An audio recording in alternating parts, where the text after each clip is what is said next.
મહેસાણાની વાત કરીએ, જ્યાં ભાગ્યોદય હોસ્પિટલમાં આરોગ્ય વિભાગ હાથ ધરશે તપાસ। ખ્યાતિ હોસ્પિટલના કુખ્યાત ડોક્ટર વજીરાણીના ભાગ્યોદય સાથે તાર જોડાયેલા છે અને ભાગ્યોદય હોસ્પિટલમાં દર મંગળવારે ડોક્ટર વજીરાણીની વિઝિટ હતી।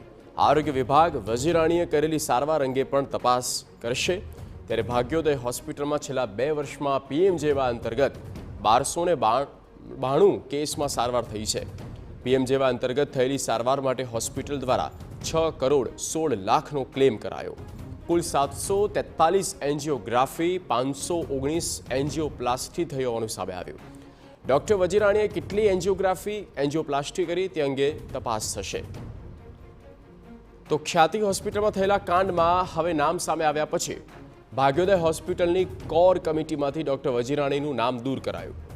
આરોગ્ય વિભાગ દ્વારા તપાસનો ધમધમાટ બોલાવવામાં આવ્યો છે।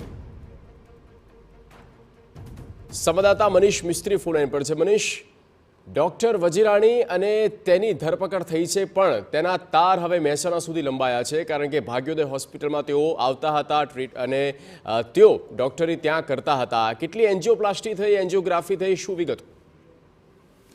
જી, આપને જણાવી દઉં કે ડોક્ટર પ્રશાંત વજીરાણીનું જે આ ખ્યાતિ હોસ્પિટલ કાંડ જ્યારથી બહાર આવ્યો છે ત્યારથી જે જગ્યાએ હોસ્પિટલોમાં આ ડોક્ટરોના તાર જોડાયેલા હોય એ હોસ્પિટલ જાણે કે ચિંતામાં આવી ગયું હોય તેમ તાત્કાલિક પોતાની હોસ્પિટલ સાથે એમને કંઈ લેવા દેવા નથી એ સાબિત કરવા માટે એનું નામ કાઢી દેવામાં આવે છે। એવી જ રીતે કડીની ભાગ્યોદય હોસ્પિટલમાં પ્રશાંત વજીરાણીનું જે નામ હતું એ પહેલા તો 2 દિવસ પહેલા પ્લેટ ઢાંકી દેવામાં આવી, એનું નામ હટાવી દેવામાં આવ્યું, પ્લેટો પણ હટાવી લેવામાં આવી, તો એની કોર કમિટીમાંથી એમનું નામ પણ દૂર કરી દેવામાં આવ્યું। એવી જ રીતે જે કડીની ભાગ્યોદય હોસ્પિટલમાંથી જ લગભગ 1292 જેટલા કેસો જે છે એ પીએમજેમાં અંતર્ગત નોંધાયા હતા। હવે આ 2 વર્ષની અંદર નોંધાયેલા કેસો છે તેમાંથી ડોક્ટર પ્રશાંત વજીરાણીએ કેટલા એટેન્ડ કર્યા છે, કેટલા ઓપરેશન કર્યા છે તેની વિગતો બાબતે પણ હવે આરોગ્ય વિભાગ તપાસ કર્યું છે, ત્યારે ખબર પડે કે ડોક્ટર વજીરાણીએ કેટલા ઓપરેશન કર્યા છે એન્જિયોપ્લાસ્ટી કે એન્જિયોગ્રાફીના,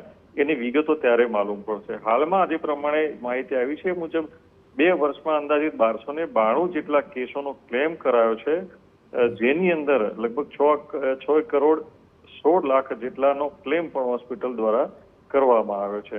ઉલ્લેખનીય કે જ્યાં વજીરાણીનું નામ આવે છે એ હોસ્પિટલ ત્યાંથી છેડો ફાડી અને પોતાનું હોસ્પિટલમાં એમનો પણ કોઈ હાથ ન હોવાનું સાબિત કરવા એક પ્રકારે પ્રયાસ કરી રહી છે।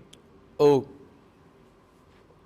આભાર મનીષ તમામ માહિતી આપવા માટે। તો ડોક્ટર વજીરાણી કે જે આ ભાગ્યોદય હોસ્પિટલમાં આવતા હતા ડોક્ટરી માટે, અને હવે તે દિશામાં પણ તપાસ થઈ રહી છે કે કેટલી એન્જિયોગ્રાફી એન્જિયોપ્લાસ્ટી કરવામાં આવી છે અને પીએમજે અંતર્ગત કેટલી હજી અત્યાર સુધી ટ્રીટમેન્ટ થઈ છે।